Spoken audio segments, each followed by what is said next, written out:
Bom dia para todos. Nossa Parashá, ela se chama Parashat Nassó. Ela tem alguns assuntos muito interessantes.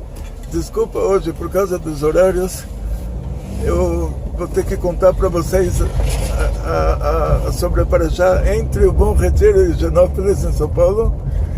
Temos meia hora de viagem. Vou ter que contar para vocês a Parashá agora, porque senão não vamos ter outro horário disponível. Nossa Parashá, ela tem assuntos muito interessantes, assuntos muito específicos dela. Ela fala sobre uma exceção de regra da Torá, uma exceção de regra assim absurda. Se a gente tivesse que pensar nisso mais profundamente, talvez a mais absurda de todas as exceções de regra da Torá. Está escrito que no Chumash Bamidbar Parashat Re'eh, está escrito que quando a gente entrar na terra de Israel, quando Moshe Rabbeinu passasse o povo de Israel para Yoshua levasse o povo de Israel para a Terra Santa, nós teríamos que purificar a Terra Santa, teríamos que destruir todos os deuses dos cananeus, todas as idolatrias, apagar os nomes deles, e no final aquele versículo diz: e não faça isso para Hashem, seu Deus. O que quer dizer não faça isso para Hashem, seu Deus? Daqui a gente aprende um mandamento divino que é proibido apagar o nome de Deus. E algumas regras da Torá, elas têm uma exceção, mas para a regra ter exceção, a própria Torá tem que trazer a exceção, quer dizer, tem que vir um versículo específico mostrando essa exceção. E no nosso caso, ninguém imaginaria que um mandamento desses, que é proibido apagar o nome de Deus, aqui no Baruch Hashem, na nossa religião, a única referência a Deus é o nome de Deus, que a gente não tem, graças a Deus, não tem estátua, não tem desenho, não tem, é proibido comparar Deus a qualquer coisa material. Então a única referência a Deus é o nome de Deus. E na hora que você apaga o nome de Deus, quer dizer, você está apagando, judaicamente falando, você está apagando o Deus da história. Por isso que Moshe, quando ele queria ajudar o povo de Israel, depois do caso do bezerro de ouro, ele falou para Hashem: se você não desculpar o povo, me apaga do seu livro. Ou seja, apagar o nome aqui é a pior coisa do mundo, judaicamente falando, a tal ponto que sobre os Rechaim, sobre as pessoas ruins, a gente fala que o seu nome seja apagado. E ninguém imaginaria que teria uma exceção de regra em relação a apagar o nome de Deus, quer dizer, que seria permitido em algum caso. E não só isso, ninguém imaginaria também que seria uma mitzvah, seria uma coisa boa apagar o nome de Deus. Deus me livre. Quer dizer, ninguém imaginaria, seria absurdo imaginar uma exceção de regra num caso desses. E aí vem a Torá, e a própria Torá traz a exceção de regra. E qual é a exceção de regra? Num caso mais absurdo ainda. Uma mulher,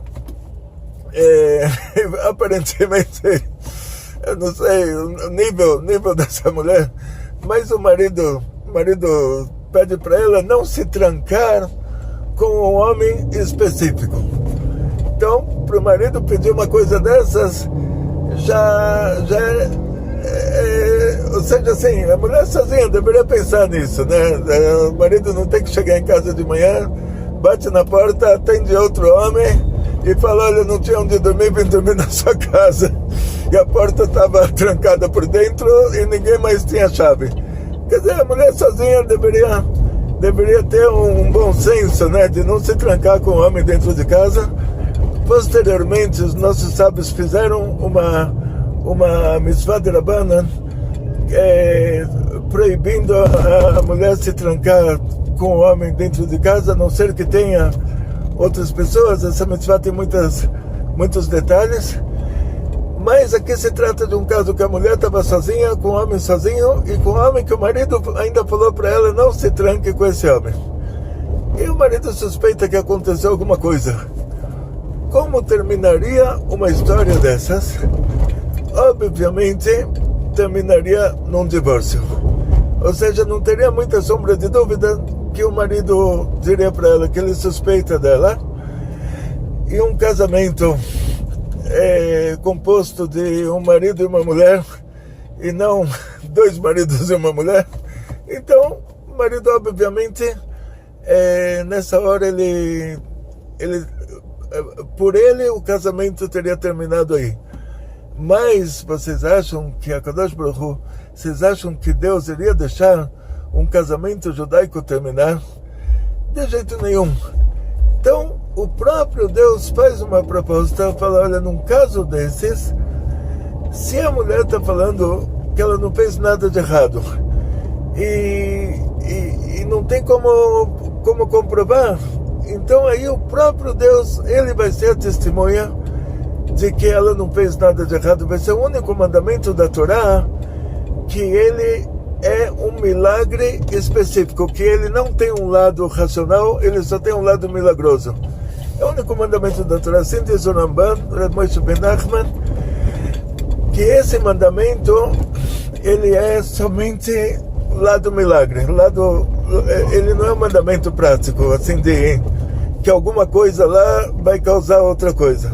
Ele é só milagre. Então, Deus determinou que vai acontecer um milagre para mostrar para o marido que a mulher não traiu. E não só isso, que para esse milagre acontecer, a mulher teria que ir na época de Moshe Rabbeinu seria para o Mishkan, até a construção do Beit HaMikdash por Shlomo HaMelech. A mulher teria que ir primeiro para o Mishkan, depois para o Beit HaMikdash.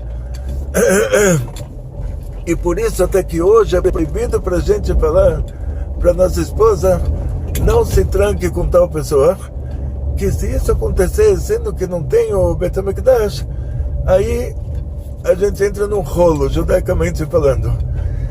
Então, na prática, a mulher iria para o Beit HaMikdash.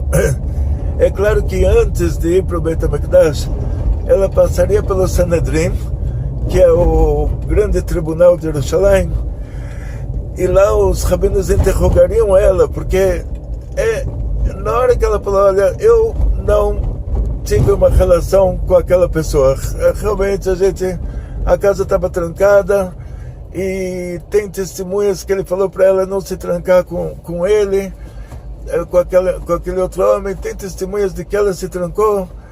Então, mas ela disse que não traiu. Agora, se ela está enganando todo mundo, Deus me livre, a consequência disso é muito grave, porque a gente sabe que um assunto espiritual existe, já estudamos sobre isso, existe uma coisa que poderemos chamar em português de um curto-circuito espiritual.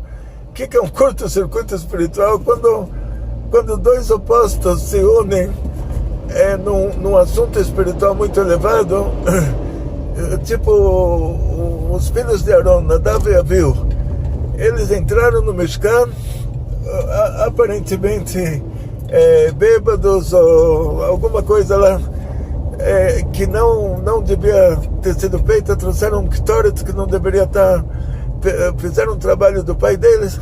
Qual foi a consequência disso? Que eles faleceram lá.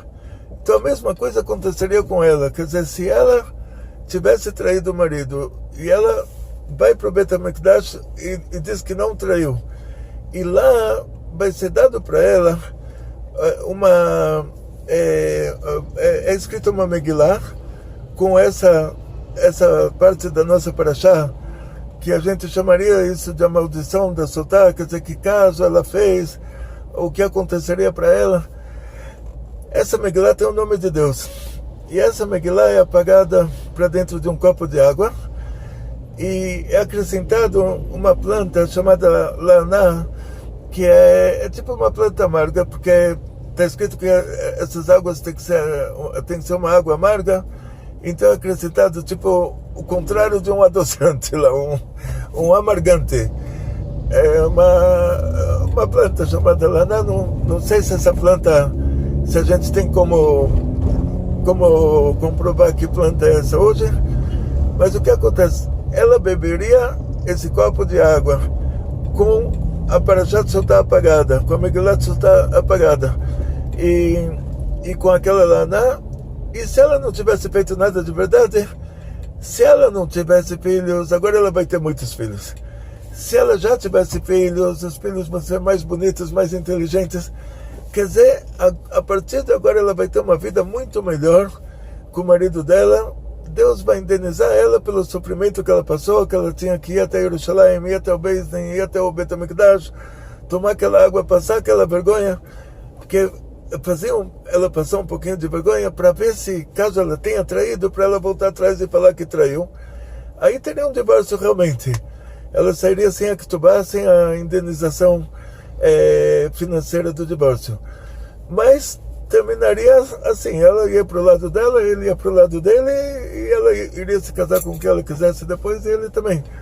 Mas Deus não iria permitir uma coisa dessas, de uma família judia se quebrar, por pior que fosse o motivo, que esse motivo pior do que esse não existe.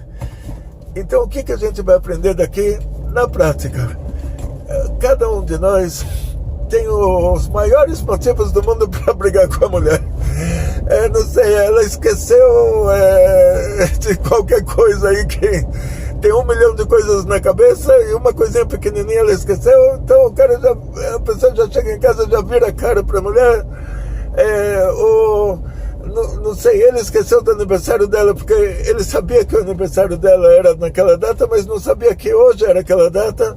Esqueceu que o dia é hoje, e ela já imaginou que ele esqueceu o aniversário dela. Quer dizer, coisas super importantes. Não existe mais importante do que isso.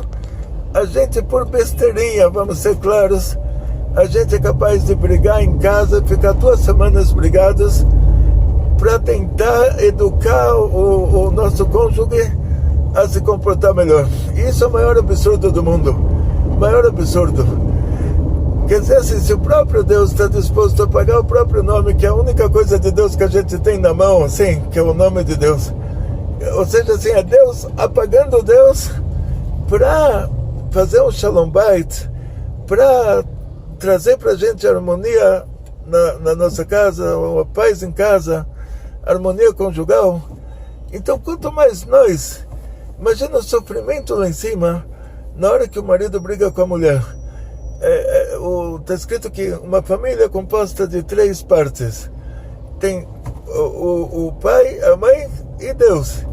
Ou seja, para fazer uma criança, não são 2 que fazem, são 3 que fazem. O pai traz a parte dele, a mãe traz a parte dela, e Deus coloca lá uma alma. Então, a família é composta de Deus, do pai e da mãe. Então, você imagina, num caso desses que o marido e a mulher estão brigando, imagina o sofrimento lá em cima. Da mesma maneira que quando a gente faz uma coisa boa, a gente está fazendo uma alegria muito grande lá no céu. Então imagina quando a gente briga, e ainda pelo maior motivo possível, imaginável, ele não chega a ser o motivo da sultá. O motivo da sultá é o pior que existe. É tipo assim, o cara está em dúvida se a coisa lá aconteceu ou não. Quer dizer, se tivesse acontecido, teria um divórcio. Se não tivesse acontecido, não aconteceria nada. Mas aquele motivo que ele está em dúvida se aconteceu ou não, pior do que aquilo não poderia existir. E mesmo assim, naquele caso, que é o pior de todos os casos, até naquele caso, Deus está disposto a apagar o nome de Deus para fazer o Shalom Bait, para fazer as pazes entre o marido e a mulher. Então, quanto mais num caso menor do que esse, que a gente tem que tomar vergonha na cara e não brigar de jeito nenhum com a mulher não tem que brigar com o marido, e a pessoa tem que se comportar em casa com mais delicadeza do que ele se comportaria se ele estivesse no castelo da rainha da Inglaterra esperando para conversar com ela. Lá ele se comportaria bonitinho, ele não ia gritar, berrar, falar palavras duras. Então ele tem que saber que Deus está em todo lugar, E principalmente na casa dele, principalmente porque a família dele é Deus, o marido e a mulher. Então, nesse caso, principalmente quando ele está na casa, dentro de casa, tem que falar meigo, tem que falar bonito, não pode gritar, não pode berrar. Deus me livre, falar palavras assim que ofendam. E agora todo mundo, já recebi inúmeras reclamações de pessoas que falam: tá bom, ele é um cara civilizado, a intenção dele não é civilizado como os alemães da Segunda Guerra Mundial, que todo mundo tinha ido para a universidade e depois foram assassinar pessoas. Não é esse tipo de civilizado que a pessoa me diz, um pouquinho mais civilizado do que isso. E a mulher coloca ele num beco sem saída, grita, berra, fala 1001 palavras assim que talvez até tenha a intenção de colocar ele no beco sem saída para ele se expressar de alguma maneira. Tipo assim, lá em Israel tem muitos casos assim que o soldado foi provocado a tal ponto que ele reagiu, e aí tem 10 pessoas filmando o soldado israelense reagindo. Então, de vez em quando, a pessoa se sente assim, num beco sem saída, que ele é obrigado a reagir de alguma maneira. Então, o que ele tem que fazer nessa hora? É reagir da maneira mais tranquila possível, explicar certinho o lado dele, a posição dele, explicar o que tem que ser explicado. Está escrito que as palavras dos sábios, elas são ouvidas com tranquilidade. Então, se ele não está explicando com tranquilidade, quer dizer que sábio ele já deixou de ser e as palavras dele não vão ser ouvidas. Então, por causa disso, por mais que a esposa tenha colocado a gente num beco sem saída e está provocando a gente para uma reação, a gente tem que responder tranquilo, explicar o que é certo, tem que ser honesto no relacionamento e não ter medo de que vai acontecer alguma tragédia, porque tem um dos 13 princípios da fé judaica é que Deus existe. E Deus vai proteger. Se Deus está disposto a pagar o nome dele para salvar o seu casamento, com certeza se até no caso da Sotá ele está disposto a fazer isso, quanto mais no nosso caso, que ele vai proteger o nosso casamento o tempo todo. Mas tem uma pessoa que pode destruir o casamento, que é você próprio. Então, se Deus está te fazendo milagres para o seu casamento continuar existindo, e você chega em casa, você se sente num beco sem saída, você grita, berra, fala palavras que não devia falar, aí Deus está se apagando para salvar o seu casamento e você está atacando fogo no seu casamento, você está destruindo o seu casamento. Então você tem que deixar Deus salvar o seu casamento, deixa ele trabalhar, e você próprio, o que você vai fazer? Você vai chegar em casa com a maior tranquilidade, vai explicar tudo muito bonitinho, por mais que você esteja sendo atacado ferozmente, por mais que a esposa esteja gritando, berrando, falando palavras assim que você nunca imaginou que você iria ouvir, absurdos assim verdadeiros, por mais que essa situação esteja acontecendo, com tudo isso você tem que saber, em primeiro lugar, que Deus está cuidando da sua família. Ele está fazendo um milagre para o seu casamento continuar. Então deixe ele trabalhar. E a sua parte qual que é? A sua parte é somente, simplesmente, você explicar bonitinho, com muita tranquilidade, Divrei Chachamim benachat nishma'im, e nunca, Deus me livre, você deve levantar a voz ou falar de uma maneira arrogante. Ou seja, se Deus apagou o próprio nome para fazer o Shalom Bait da pior pessoa do mundo, então no seu caso, graças a Deus, você tá garantido que o seu Shalom Bait ele vai fazer também, só você não estraga, só você deixa ele trabalhar sem estragar. Então isso é o que a gente aprende da nossa Parashá, isso é o que a gente aprende da Parashá de Sotá, isso é o que a gente aprende na prática, como a gente deve se comportar dentro de casa. A gente deve deve confiar em Deus, que Deus está fazendo o nosso Shalom Bait.